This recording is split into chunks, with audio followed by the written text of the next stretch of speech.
Okay, so this is going to be the third video.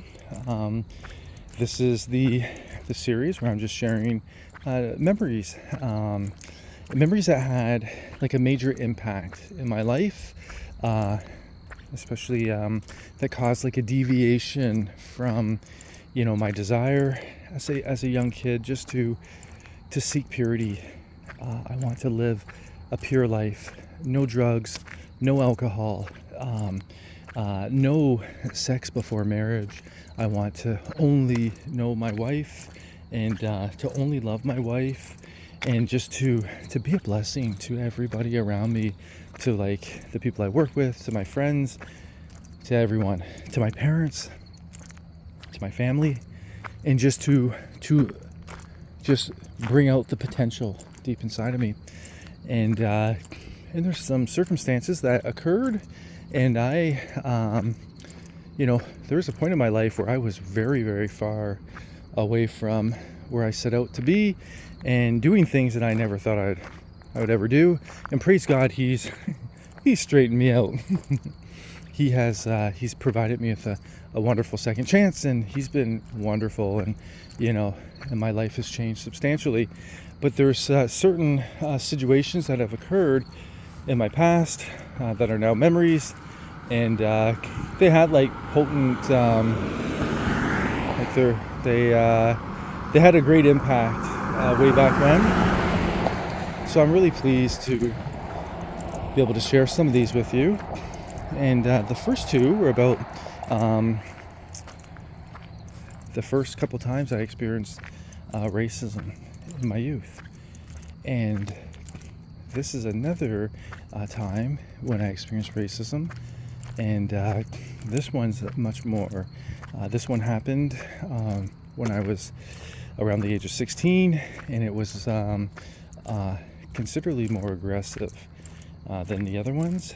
And without further ado, I'm going to share this one.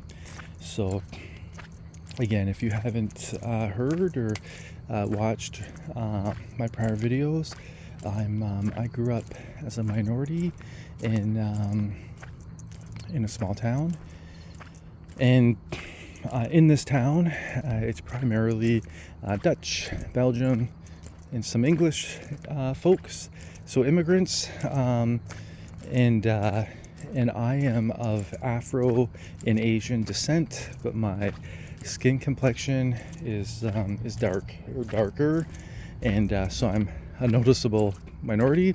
But the way I grew up with all my friends, I always just felt like I looked like them, because I was just always around my friends, and nobody ever treated me any different, which is wonderful. And so I never really even pictured myself as being a different nationality.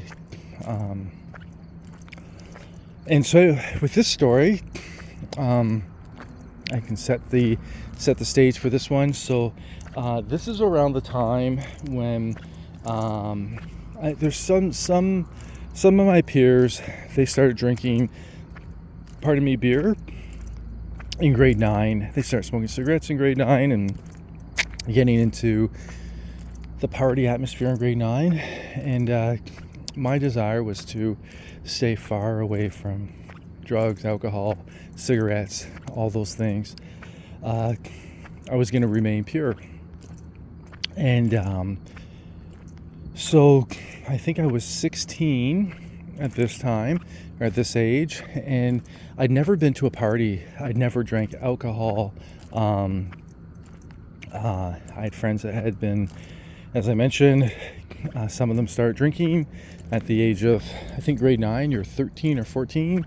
So anyways, for a couple of years, like going to a party once a month or like every now and then was normal for them. I'd never been to a party, so I had no idea what would even go on in a party. But I remember being in gym class, and there was a bunch of my friends, and they were just talking about, the last party they went to, and it was out in a bush. They called it a bush party, and somebody had like a trailer, and apparently at this house, there's one of the guys, there's two brothers. The older brother I think was 2 or 3 years older than us, and then the younger brother, who was our grade, was our grade. So I think if you're 16, like we would have been maybe grade 10, possibly grade 11. And so anyway, so they would have conjoined parties, and there's a bunch of guys that grew up on farms, and apparently their parents let them drink, and in the barn or whatever. I'd never been to a party before, and so I literally had no idea what would even take place at these things. And but everybody was talking about it it was during gym class. And I remember one of the guys, he kept saying, talking to me in front of everybody and saying, I can't believe you've never been to a party. Like, you got to come to the next one. It's so much fun. Last time this person did this and that person did that. And it sounded pretty exciting. It sounded really fun. And the neat thing was a lot of these guys were friends from my childhood. So they're the guys that I went to elementary school and primary school with them, and then in high school there was just a big mixture of kids from all around, and even like the surrounding area of this community. So a lot of us, we make new friends, and we kind of split up from each other.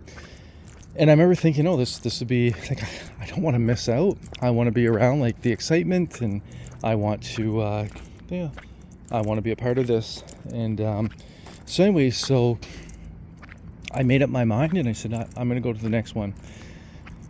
So this would be the next party that was in a trailer, and with the guy that was in our grade. And so he's not somebody I went like to primary school with, but I got to know him in high school. It just seemed like a really nice guy, and and everybody just got along like quite well.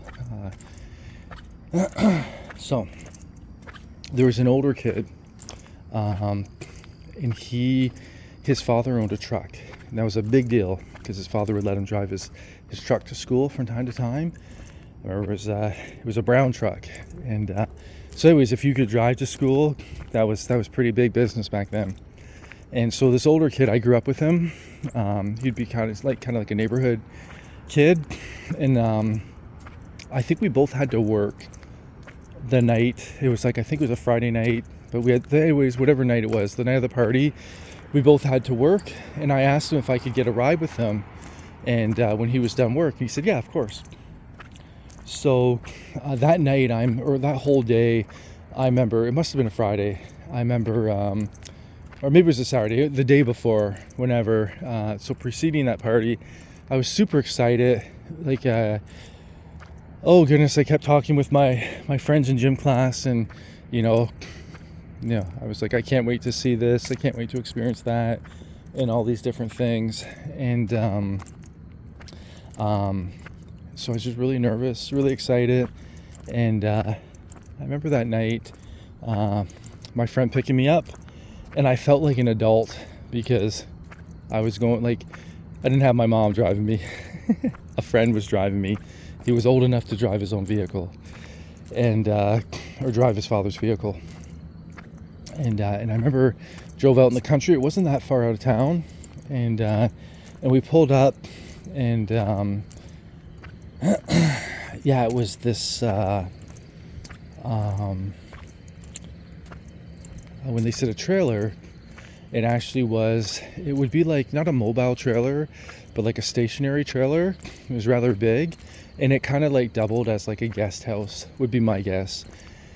It was dark, and I just remember there was like loud music, and it was just really exciting. And we parked the vehicle, and there was like groups of folks I didn't recognize because there was a lot of older kids. Some of the kids there was probably some young adults that were there too. And so anyways, so I was walking in with my friend, and as soon as I walked in, I remember there was like a small group, and it was like my friends from high school. And so I could see them, like I remember there was a couch, and they're all staying there like hanging out and talking. So I was really excited to go over and just to get in the conversations.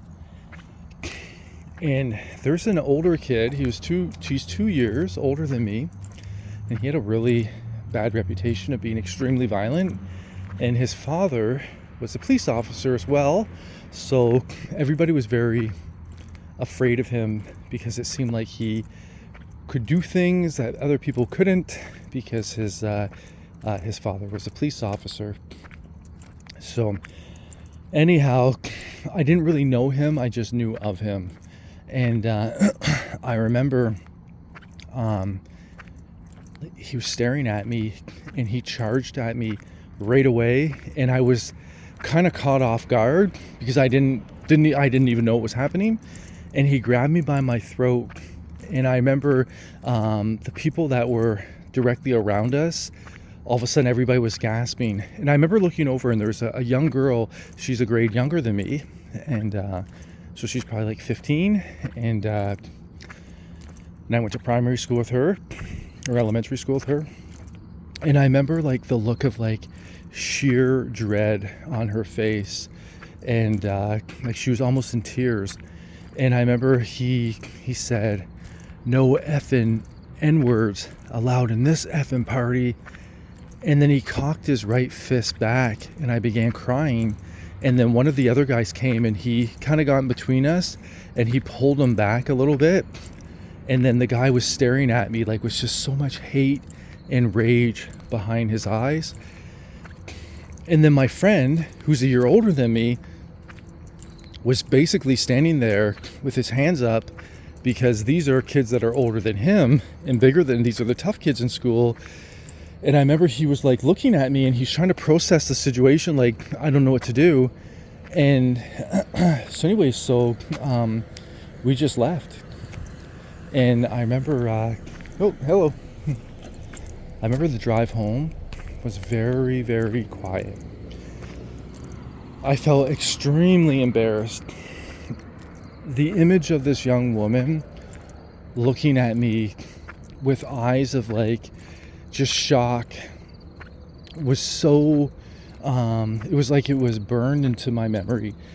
And I felt so embarrassed because even at that young age, I thought, this is the way I would think back then, but I'm a man. I need to be able to defend myself. I need to be able to take care of myself. And then when you're grabbed, like when somebody gets a hold of your neck and they have you pinned against the wall, and everybody realizes you're at the mercy. Like if he would have started hitting me, I don't know what I would have done. And so it was very traumatic, a very scary situation. And oh goodness, it just shook me up so much inside.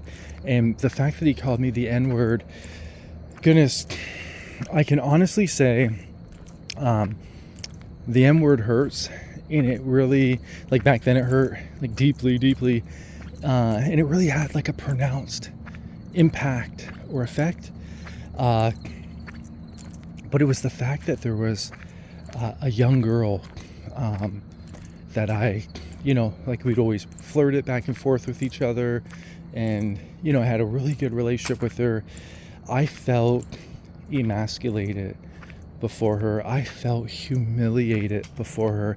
I felt like that, just like I felt degraded to a point where I didn't know if I'd be able to rebound from that degradation. And oh goodness. And then my friend that was driving me home, I felt really awkward because now I'm taken away from his time at the party, and now I'm thinking too, is he going to get picked on by this group of guys because he's friends with me, or when he goes back, are they all going to like team up and then make fun of me? There's just so many, questions going through your mind and going through your thought process. And then having to go to school after that, I remember the following Monday being in gym class and those friends talking to me, and it was so awkward for them. You could tell they each felt so awkward. And the one guy, he was saying, I'm sorry, I heard that you were there, and I heard you almost got in a fight. So that's pretty much what went around. That would be the rumor that spread, when in actuality it wasn't that I almost got in a fight. I was grabbed and, pressed against the wall, and I cried. That's the gist of it. I felt so intimidated. I felt so small, and oh goodness. And once again, that word, the N word, oh goodness, it hurt so bad. And again, I never felt different than anybody else until people start calling me the N word. And the moment that the N word came out, I realized with all certainty that I was different than my friends, because if anybody called them the N word, that's just ridiculous. But if they called me the N word, that was a way to hurt me and to center me out. And yeah, it was very difficult. Very difficult. And I think in the next video, I'll share a story about the same young man. Oh goodness, the young man that grabbed me by my throat, he started picking on me all the time for a long time after that. And it wasn't just him; it was a few other guys from his group of friends.